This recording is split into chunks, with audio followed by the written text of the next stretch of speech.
Sa unang mga igsoon, niabot yun sa among kinabuhi ka ng grabe kalisod ba sa among kinabuhi. Sa una, niabot sa among kinabuhi ka ng grabe kalisod mismo sa among pagkaon. Galugos may kung asa ng pangitaon. Kay niabot mo ko ni sa kinabuhi ka ng pamilya nga gabulag-bulag ba na uban na nakasawa din kanang igsoon din sa balay. Galugos mi sa among pagkaon. Dayon ang among gibuhat aron makasurvive mi saging. Saging na lamang good. Nya kay wala man may tanong alam mo sa kung asa may buwa sa silingan. Nanguha mig kuan, nangawat ni, nanguha saging aron na makaon. Pero kanay nga mo dili ni nga syudad bukid ni mo. Dagan kay saging ba. Muna mong gibot aron makasurvive tungod sa kalisod sa kinabuhi. Anong walay pamilya nga niduol niyo ba walay pamilya nga nitabang. Mo naman yung gibot aron makasurvive ba. Isud kay sa kinabuhi, sa una nakasulay ko kanang eskwela ko. Ako ko kasulay sa eskwela ko nga sapatos. Chinilas ako na nga, buslot pa yun. Buslot nga chinilas, dayon. Kanang bag ko nga putol, ako na nga diri din.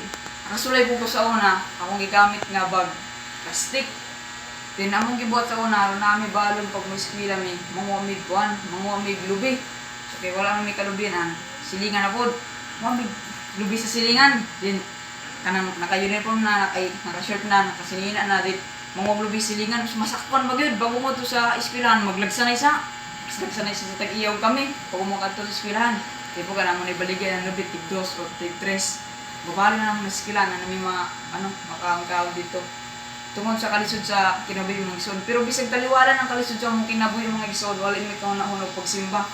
Bisag nga na mong kinabuhi, kalisod, bisag nga to may ka, dakotan na ba ito, bisag nga to may kakawatan, o may kauna-una nga, dili mo simba ba na sa mong kasing-kasing nga nakasanayan na namo nga musimba gyud basta adlaw sa Domingo musimba mi.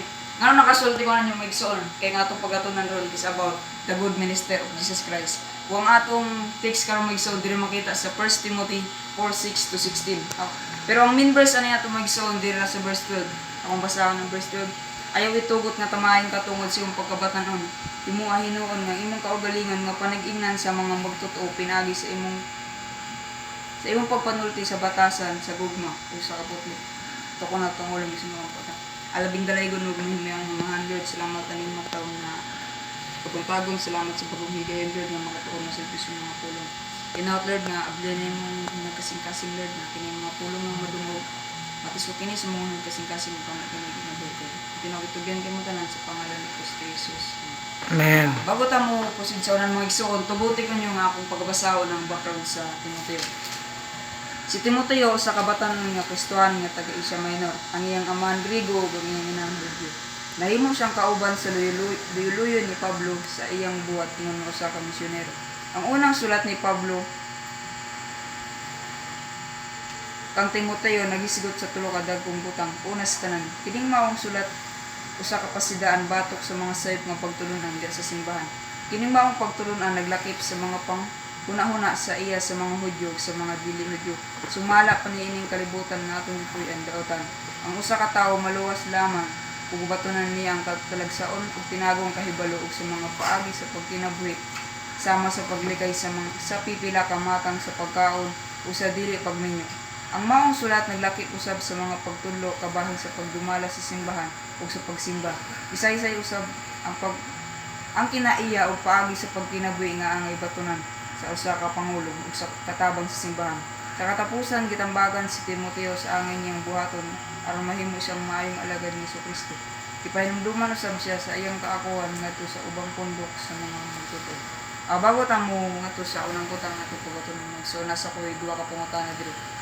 Unang pangutana, unsay gusto ipahinumdum ni Apostol Pablo ngadto sa batanan nga si Timoteo?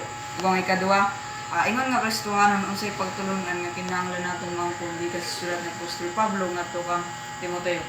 Anay tulo ka pagtulungan natong makakarontak na mga igsoon. Una, nourished by the word. Di makita sa 1 Timothy 4:6 to 8 atong pagbasahon. Kung itudlo mo kini sa mga kaigsuonan mahimo kang maayong sulugon ni Kristo Jesus. Makita nila nga ikaw matuto sa mga pulong ug sa pagtuo ug sa matuod nga pagtulunan nga imong gisunod. Apan likay ang mga himong sigulanan nga dili angay sugilid. Bansayang imong kaugalingon sa kinabuhing Dios niya. May kapuslanan ang pagpaugnat sa lawas apan ang espirituhan ang pagpaugnat. kapusiranan alang sa tarangkutan kay makakatag ng kinita nato kinabuhi karon sa umabot. Fully encourage Timothy to nourish himself on the wholesome teaching of faith. Gidasig nga Apostol Pablo si Timoteo nga mumaon ng iyang kaugalingon o timanon ng iyang kaugalingon sa pulong sa Dios. Tungod si Timoteo, katudlo siya sa simbahan sa Episo. Kinahanglan si Timoteo nga maging maayos siya nga leader o maging maayos siyang magtutudlo sa simbahan sa Episo. Kinahanglan nga makita sa mga tao sa simbahan sa Episo nga saktong pagtulunan niya yung gisunod. Kay daghan man gud mga sayop nga pagtulon nga nakasunod sa simbahan sa Episo. Once nga kinahanglan makita sa mga tao nga katong gisunod ni Timoteo, makita nila nga sakto to, makin sila nga kini mao ni tinuod kay siguro mga tao dito nalibo kung asan tinuod tungod sa kadagan nga mga pagtulon nga nakasunod. Kinahanglan nga ipakita ni Timoteo kamaayo sa Ginoo, kamaayo sa Ginoo siyang kinabuhi aron nga panagingnan siya sa mga tao sa simbahan sa Episo. Hinaot nga ato ni makuha og pagtulunan kabay sa kinabuhi ni Apostol Pablo ni Timoteo dire mga igsoon. Nga kinahanglan usab nato ang mumaon natong kaugalingon sa maayong pagtulunan o sa pulong sa Dios. Kinahanglan nato paligunon natong kaugalingon sa maayong pagtulunan o sa pulong sa Dios ug diha sa pagtuo. Ngano, once bangod makita sa mga tao nga diris nga makita sa mga tao kung sa kamaayo ang Ginoo sa tong kinabuhi kung sa yun sa pagpamuhat sa Ginoo. Gaun sa pagpamuhat ang Ginoo sa tong kinabuhi makaingon na sila nga tinuod na usab ning tawana. Sa una dili ni ngani, pero karon ingani na siya tungod nga ingana yung pagsimba sa Ginoo nakita namo nga grabe kayang kausoban tungod sa ingani buhatang kinahanglan nato ang mumaon tong kaugalingon sa mga pagtulong sa pulong sa Dios. Once magud nga makita sa mga tawo nas palibot kung sa atong gisunod o sa atong gialagaran makita nila kung sa kamaayo ba din makaingon sila nga bisag di na nimo ingon yung mga pamilya nimo o amigo nimo mga simbata basta makita lang nila sa imong kinabuhi sila na mismo mosunod. Kay kung natay pamilya o mga amigo o mga sikilingan nga wala pa sa Ginoo dili nato na sila ato na ipakita nila kung sa kamaayong Ginoo sa tong kinabuhi gipakita nato sila kung gaun sa pagpamot ng Ginoo sa tong kinabuhi patingala naman ta sila naman mo kuig nato og simba bisag di na nato sila pugson nga mo simba ta makita lang nila nga makita nimo nga isa ka adlaw, isa ka Domingo magkuyog mo sa pagsimba. Ang kinahanglan nato nga amumaon nato kaugalingon sa mayong pagtulunan. Ikadua, kinahanglan nato amumaon nato kaugalingon. E usahay manggod, pag kulang ta sa pulong sa Dios, dali ra ta maapektuhan diri sa kalibutan. Dili manggod sa kalibutan daghan kaayo mga kuan diri, ang mga problema o mga pagsulay. Usahay manggod pag kanang bisag dili nato problema basta makadungog ta. Apektuhan din ta, bisag lahira ko itong istorya nito, yung makadungog na ta, apektuhan din ta. Silag-silag pero hindi na ako itong simpa. Kung kinahanglan nato ang pulong sa Diyos, kay pag once sugod na nato ang pulong sa Diyos, mo nang pinakasandata nato, o hindi ta madala. Diba? Usahay man gud bisag tigita mo nga pila to, ang apil-apil na ta kay mong itong nadungog. Kung kinahanglan nato ang pulong sa Diyos, aron dili ta madala sa mga unsay na sa kalibutan. Kay kung kinahanglan mo gud ta mo sa pulong sa Dios kay kung ang bata ganing giamuma sa gatas aron dali ra mo dakog maging hilten lawas kita usab ng Kristohanon kinahanglan ta ang mumaon sa pulong sa Dios aron mo grow ta sa pagtuo ug mulambo ta sa pagpangalagad sa Ginoo mong isod aron makapadayon ta kay kung wala na atong pulong sa Dios kulang pa sa pagtuo di gyud ta makapadayon mga isod makadungog ra ta mo tong nga makadungog ra ta problema mo atras dayon ta. Ito nga wala tay paano ba? Ito pa, wala tay taming. Muna itong pinakataming na ito, kaning pulong sa Diyos, aron makapadayon ta.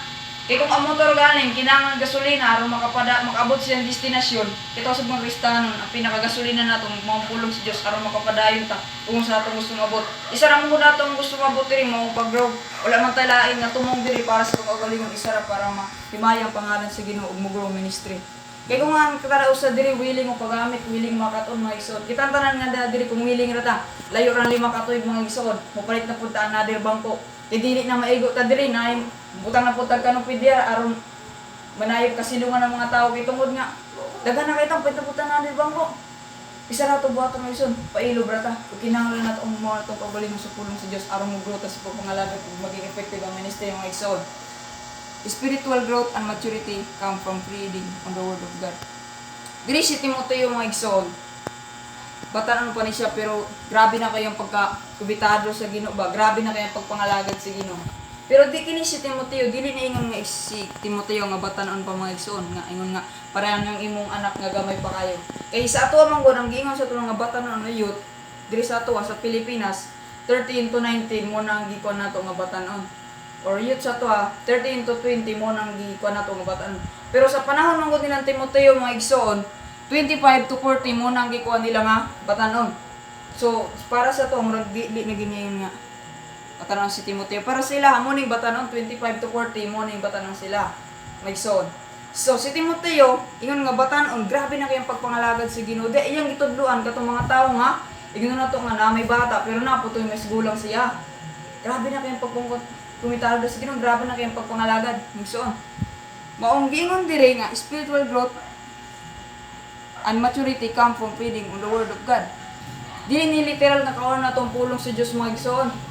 Aron mugrota. Kay kung atong spirit, atong physical nga bahay ng mga igsoon, kinahanglan kaon, aron dili maluya, ug dili mautang ganas tanan, ang atong spiritual nga bahay kinahanglan to pakaunong sa pulong sa Dios, aron mo-grow, mulambod sa ministry mga igsoon. Kay unsay may tapos tulaos hindi makaon, di maluya, ingana sad mahitabo ang atong espiritu ko ni makaon na. Man, muragoy ko so, pero once nga busog pirmi atong kalag sa kuan, pulong sa Ginoo, muli ta sa balay nga, asya to na ko mga silingan ro dito nga. Ingani, ingana ko na dungog dito. Tungod nga na kako na tong kalag, tungod nga busog pirmi sa kamba. Kaya ingon ganin diri nga may kapuslan na pagpaugnat sa lawas apan ang espirituhanong pagpaugnat mapuslan alang sa tanang butang kay makahatag man kini kanato tinubuhi karon sun abot. Kung importante gani ang pag-exercise sa atong physical nga gabay. No sa una to exercise niya atong physical nga bahay, di ba mo jogging, o push up or sa bana. Ingana po na itong spiritual nga bayan mga igsoon, kinahanglan nato i-exercise, kinahanglan sa pagbasa, pagtuon, pagpaminaw, sama sa itong gibuatan ng mga igsoon, sama na ini nakakaon na itong kalag mga igsoon. Exercise nato itong kalag, aron mag-grow mga igsoon, o maging panag-ingnan ta sa mga tao nga nasa itong palibot mga igsoon. Prioritize personal Bible study and meditation to grow in faith and effectiveness in ministry. Maghatag-taguan, i-prioritize natong pagtuon sa Biblia, maghatag-tag time. Usahay mas taas patag time paghatag sa mga kalibutan ng butang o sa cellphone. Ako mismo na iguanin mga igsoon. Usahay taas patag mga tawag time sa cellphone o mga usa nga butang diri sa kalibutan. Pero sa pagtuon sa Biblia, usahay gamiton pa nato pampatulog ng Biblia. Makatulog naman ta magbinasa, gamiton nato makatulog ta. Dapat maghatag time para sa pagtuon sa Biblia aron mo-grow ta sa ministry o maging effective. Aron maging effective ta sa ministry. Isa ra mo tong nga isa ra tong goal diri ta magpalumbaay. Ay dito ang patasan na pray dili magtasanay tag pailog aron dungan ta mo-grow sa pagpangalagad mga igsoon. Kuang kay dong butang ata. Discipline in ministry. Yung makita sa 9 to 13 ako pagbasahon. Tinuod kini nga panultiyon nga angay dawaton og tuwan sa ingpit. Tungod niini nanlimbasog ug naghago kita pag-ayo. Naglaom kita sa buhing Dios nga maong manluluwas sa tanang tawo labi na nadtong nagtuog. Isugog itudlo kining mga butang. Ayaw itugot nga tamahan ka tungod sa imong pagkabatanon. Hinuon ang imong kaugalingon nga panag-ingnan sa mga magtotoo pinagi sa imong pagpanulti sa batasan sa gugma sa pagtuog sa kaputli. Pagpugi sa pagbasa sa kasulatan at tubangan sa kadaghanan, ingon man sa pagwali o pagpanudlo hangtod nga mana ako. Paul exhort Timothy to diligent in ministry, persevering in the face of challenges. Gidasig siya ni Apostol Pablo nga magmakugihon ug mulahutay taliwala sa mga problema. Ngano? Grabe kayong katubang diri ni Timoteo. Dili lalim, kay mga igsoon dili lalim. Mutindog sa atubangan o mutudlo sa kadaghanan. Na pagkakuyaw sama sa akong gibati ron. Dili sayon mga igsoon. Say si Timoteo, siguro gidasig siya ni Apostol Pablo. Kay unang pagsulay nga nagyan diri ni Timoteo, una batanon siya. Lisod ka yung magtudlo ka ng mga tao nga mas gulang pa nimo. Diba? Pwede ka biyay-biyayon. Siguro may mga tao ang gitudloan niya. Nga ayaw po na, mas magulang ni minimo, dagang minabalan, di ba? Pwede siya pwede siya biyay-biyayon. Ug ikadua, grabe kayo ang pagluto sa mga Kristohano na sa una. Din gidasig siya ni Apostol Pablo. Kung kitaan na katong ginto na nato tong gadasig nato to sa prisuhan niya, kita nas gawas kung ta dasig patahan niya to na sa prisuhan. Kung kita di na dagoy tang mutudon, di na dagoy tang padayon. Di ba? to na sa prisuan tong gakuan nimo nya gastigon ba jud ka diri. Ganahan na ito siya maguyog ko dito siya ha. Di ba? Kung kita maluya na ta. Pero ang gibuhat ko sa Pablo gidasid niya sa Timoteo ang magmakugiyon sa ministry ug maglimbasog taliwala sa mga pagsulay sa maabot sing kinabuhi. Kita man gud nga mga Kristohanon dili ta exempted sa mga pagsulay o sa mga pagbebeya diri sa kalibutan. Kaya ako mismo nakasulay ko na tong grade 10 ko nga gibnan ko sa ako maestro nga kuan sa kagapuyo bigana ko nga dito lang kuan. Dati lang na siya nga ako kung matumusin ba dira magsayo mga kuan sa. Pero wala ko nitingo gato kay maestro man ako ihagbong nga. Di ba magsuot pero tigil ta exempted. Usa ray buhaton na to ay lubra ta. Aron makapalahutay ta paningkamot ta nga mo dira sa ministry. Pailog ra gyud. Kay moabot ang time nga di na ito mabalan, grabe na itong pag-progress sa pagpangalagad ng igsoon. A good minister of Jesus Christ is a mark of diligence, perseverance, and commitment to sound doctrine. Si Timoteo, naaryo ng kay Timoteo ang kakugi, lahutay pagsalig sa pulong sa Diyos ng igsoon. Kaya kung wala ni kay Timoteo ng kakugi, paglahutay, hindi dito niya mahimutanan. Sa ikato pala nga pagsulay na agi, nagiyan niya, wala niya ni. Tigod makakuha si Timoteo, posible nga. Timoteo maluya. Diba? Timoteo muundang. Tungod sa ingato ng pusoy. Pero naa si Timoteo ani. Maong grabe kayo yung pagkamudasigon tungod na sa isalig si Ginoo. Nasa isalig sa mga pulong si Ginoo. Grabe kayo yung yung commitment sa pagpangalagad si Ginoo ba. Inaot nga makuha nato ni pagtulunan nga. Sa atong pagpangalagad si Ginoo kinahanglan nato ang kakugi, paglahutay o pagsalig sa pulong si Dios mga igsoon. Kay kung wala tani dili ta makapadayon mga igsoon. Once sa buluhaton sa para sa Ginoo igsoon kinahanglan din nato kakugi o paglahutay. Usahay kung natay kakugi, natay paglahutay pero wala ta pagsalig mga igsoon, dili gyapon ta makapadayon. Naganay kakugi, nakapaglahutay. Pero dito po kabirahon sa mga problema sa panimalay, financial ninyo, wala bugas, di ba? Dito kabirahon ganahan ka mo to. Pero dito po kabirahon nga, sang kanon mo niya dito na mo, kung ko. Di ba? Dili ra gyapon. Pero pag nakakanin tulong mga igsoon, grabe na kayo. Di mo kanahan na yung kamoto dito, bisag wala ka sa balay. Pagkakanin mo sa motor, nga walay gas. Pero nakanin mo ning nakaisalig doon sa buhaton sa Ginoo sa mga kinabuhi ba? Makadto jud ka tungod nga nakaisalig sa Ginoo magson. Kinahanglan mo salig kung sa buhaton sa Ginoo sa tong kinabuhi. Dili natunahan ng Ginoo usay nga bago ta magpagamit sa Ginoo ato sila presyuhan nga Lord nga ni atagi ko. Sa panangalayo. Atuon ako na. Na. Pero once nagihatag na sa Ginoo dito na butang mga layo niya, di ba? Musalig ra ta kung say buhaton sa Ginoo sa itong kinabuhi mga igsoon. Nakakita mo atong kwan? Katong si Engineer Philip ba? Katong isa ka sa Monte Everest. Diba? Bisag naani yan yung kakugin na yung paglahutay na sa isalig siya ugalingon na kaya ito niya abuton tuntumoy sa Monte Everest. Bisag kapila na ito siya nabalik ito sa camp kay Gitambalan. Pero nago siya gusto nga abuton dito niya gyud. Nga ito siya. Pero sa kwan utol ng istorya, namatay siya. Inat nga natay nga na nga kasing siya ba, bisag nagkalisod na taong sa natong gigain sa itong kinabuhi. Ganahan ta mo padayon kinatay goal. Usay goal na to, mo-grow sa ministry. Ug maging effective ang ministry sa simbahan mga igsoon. Kay, na, magtabangay ta diri sa simbahan, kita-kita naman, kung naay, dili kaya sa itong isig ka magtotoo, pwede na to tabangan. Dili na to yung nga, kabulutan mo na yung weakness mo, dili niya kaya, ato pa na yung nga, mo na. Kasi nilagkuhan diya. Ano ba? Ina nga ato sila tabangan. Imbis nga ma-encourage, ma-discourage na nung tungkol sa itong gibuhat. Pagtabangay rata kay budungan ta sa pag-grow.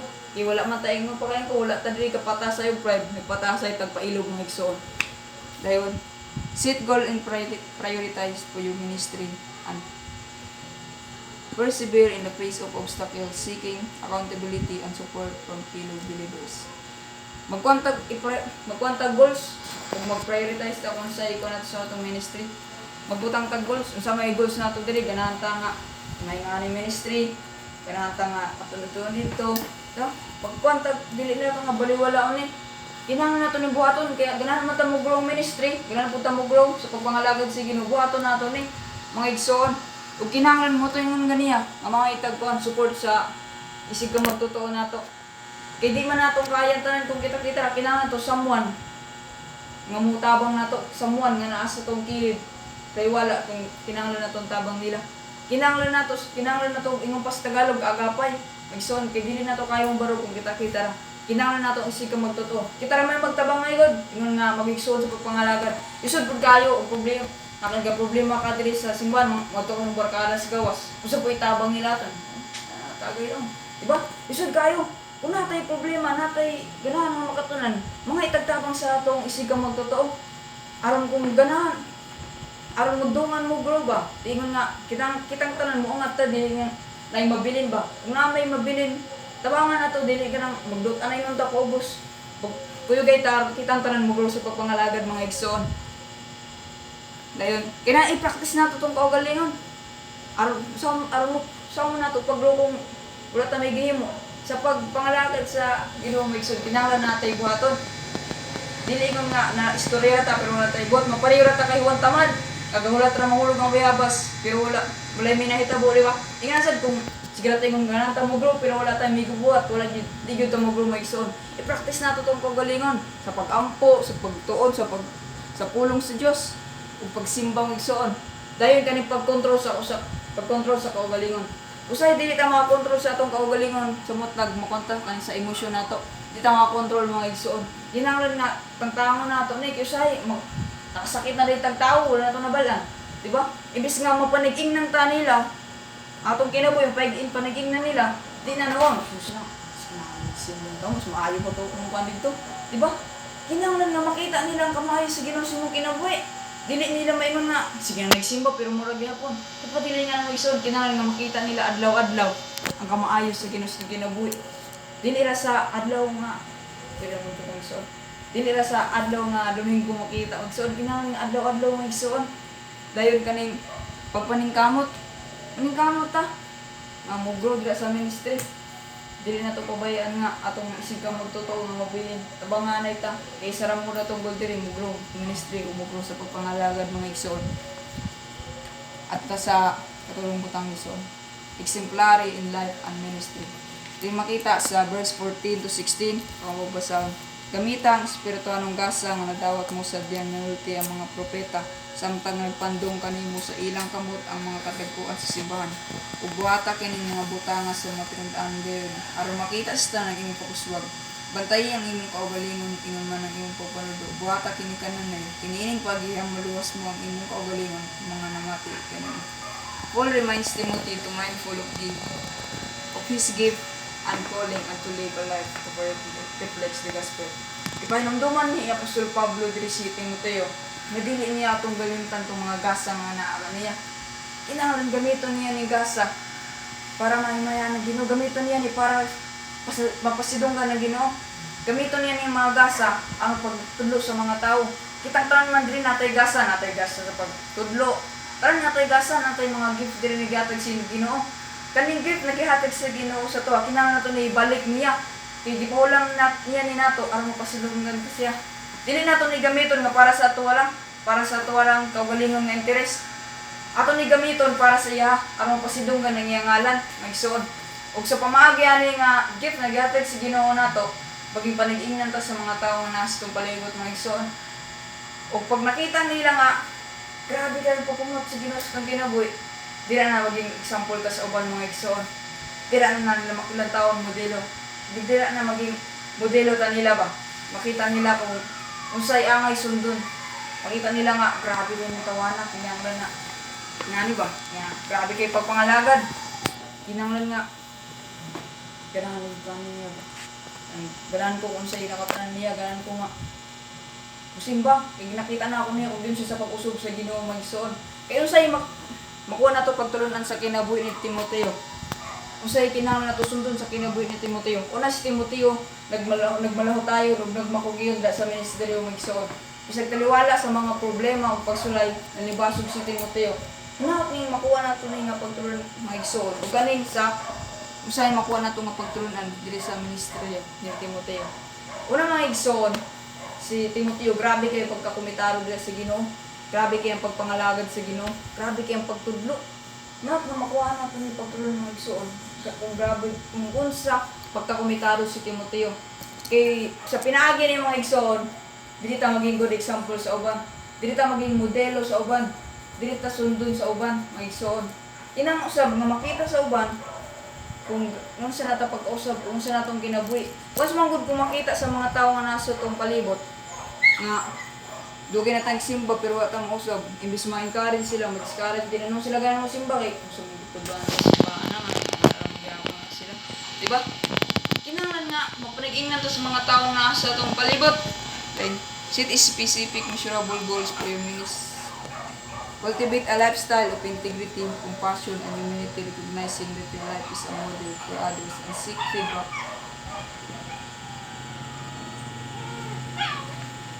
A good minister of Jesus Christ is marked by life of integrity, compassion, and humanity. Kinahanglan nga bilang susunod ni Ginoong Jesucristo o bilang nangalagad ni Ginoong Jesucristo na nato na yung pagkamatinud-anon kaloy o pagpaubos mo iso. Kinahanglan na ni sa tuwang kaning pagkamatinud-anon sa pagpangalagad sa Ginoo kaloy o pagpaubos. Muna ang gingon ganiya nga dili ta pataas yung pride kung dili magtaas ay tagpailob. Kinahanglan nato yung pagpaubos, nato yung pagpailob. Usahay man gud mo ta sa buluhaton. Din makita nato kung walay tao. Bugol-bugol na punta. Kapoy ang nga layo ko gayo. Bukid to, itakasan na ta. Wala ra ganang tawag pakita, ni tago ra. Pero dapat naan nato ng pagpubos. Nato ng pagkamatinudanon dira sa ministeryo. Kaysa pinaagi na yung magsoon dira ta mo bro. Di ba isa ra man gura tutumong diri mo bro sa pagbangalagad sa Ginoo, mo bro ministry. Mga igsoon. Dayon. Cultivate a lifestyle of integrity, compassion, and humanity, recognizing that your life is a model for others and seek feedback from others to grow in these areas. Otong mga igsoon nga maging matinud-anan ta, kaloy pagpaubos. Dayon isipon nato ang atong kaugalingon, maging panigignan sa mga tawo nga nasa atong palibot. Kinahanglan nga makita nila mo tong ingon ganiya, nawali ba? Nga kung ingon ganiya nga maging panigignan ta sa mga tawo nga nasa atong palibot. Makita nila kung yun sa pagpamuot, yun sa pagpamuot ang Ginoo sa atong kinabuhi, yun sa tapakusog sa Ginoo. Once makita na nila, ganahan na po sila musimba, ganahan na po sila makatuon kung sa ito nakatunan. Mga igsoon. Kaya nakita nila kung yun sa tapag-usab sa Ginoo. Sa una, dili tayo nga na, usay, yun na ito, bisyo, sa pamatasan. Pero kung nakita nila nga, grabe na ganyan mong kausaban. Diba? Batingahan naman ka, ito yung pamilya, o yung asawa, mga simba ta dito. Eh, grabe na kami, hindi mo kaya nga nasa una. Diba? Tungod, gipakita niyo mo kung sa kamayong Ginoo pinagis mong kinabuhi mga igsoon. Dayon, seek feedback from others to grow in these areas. Kung natay ganahan makatunan, kung natay nalibugan, mga itagtabang sa atong isig ka magtotoo. Diba?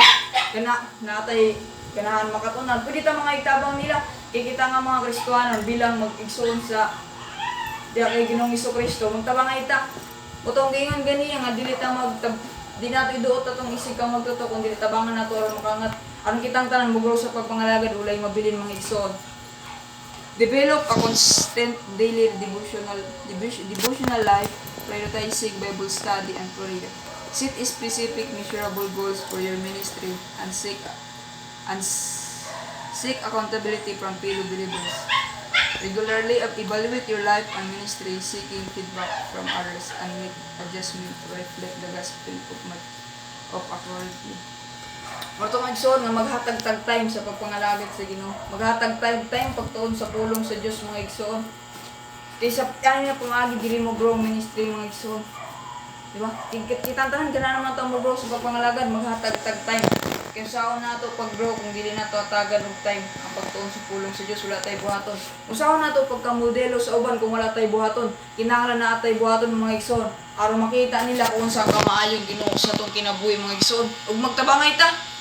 Kinahanglan nga walay mabilin nato kita tanan mo grow aron mo grow ministry mga igsoon.